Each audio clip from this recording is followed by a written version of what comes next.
परम प्लस आदेश। आदेश परम का क्या होता है? परम का होता है सर्वोच्च।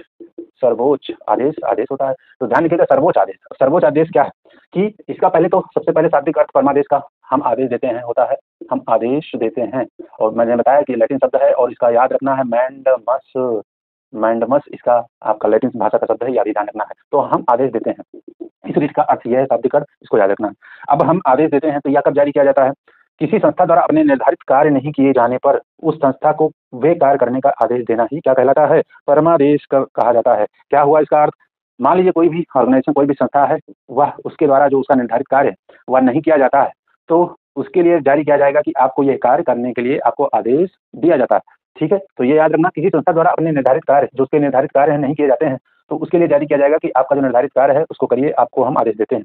या एक तरीके से नियंत्रण है, जिसे न्यायालय द्वारा सार्वजनिक अधिकारियों को जारी किया जाता है ताकि उनके कार्य और नकारने के संबंध में पूछा जा सके। यह बात आपको ध्यान रखनी है। परमादेश द्वारा अगर बात करें तो लोक अधिकारों को उसके ऊपर विधि द्वारा आरोपित कर्तव्य पालन के लिए बाध्य किया जाता है। तो परमादेश को आपको ध्यान रखना है। अगर बात करें कि यह कब जारी नहीं हो सकता, यानी किसके लिए जारी नहीं हो सकता? अगर कोई संबंधित अधिकारी जो है वह, उसका कर्तव्य जो है केवल उसका क्या हो? विवेकीय हो, विवेकीय हो या व्यक्तिगत निर्णय पर आधारित हो। व्यक्तिगत निर्णय पर आधारित हो, व्यक्तिगत निर्णय पर, यानी आपको ध्यान रखना है कि यह संबंधित अधिकारी का कर्तव्य केवल क्या हो? विवेकीय हो तथा व्यक्तिगत निर्णय पर आधारित हो, तब यह रिट जारी नहीं किया जा सकता।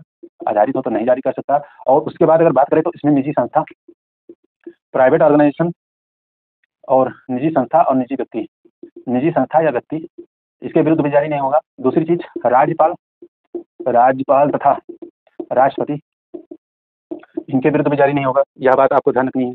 उसके बाद संविदात्मक कर्तव्यों की पालना के लिए भी नहीं जारी किया जा सकता। जो कोई अड़ाव पे है, संविदा पे है, तो संविदात्मक कर्तव्य की पालना हेतु भी नहीं जारी किया जा सकता। यह भी ध्यान रखना है। ऐसे विभाग जो गैर संवैधानिक हैं, ऐसे विभाग जो गैर संवैधानिक हैं, उनके लिए भी नहीं जारी किया जाएगा।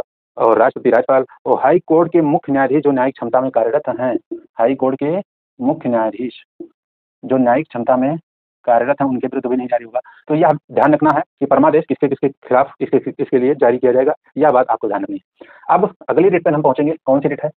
अगली रिट है आपका अधिकार परीक्षा।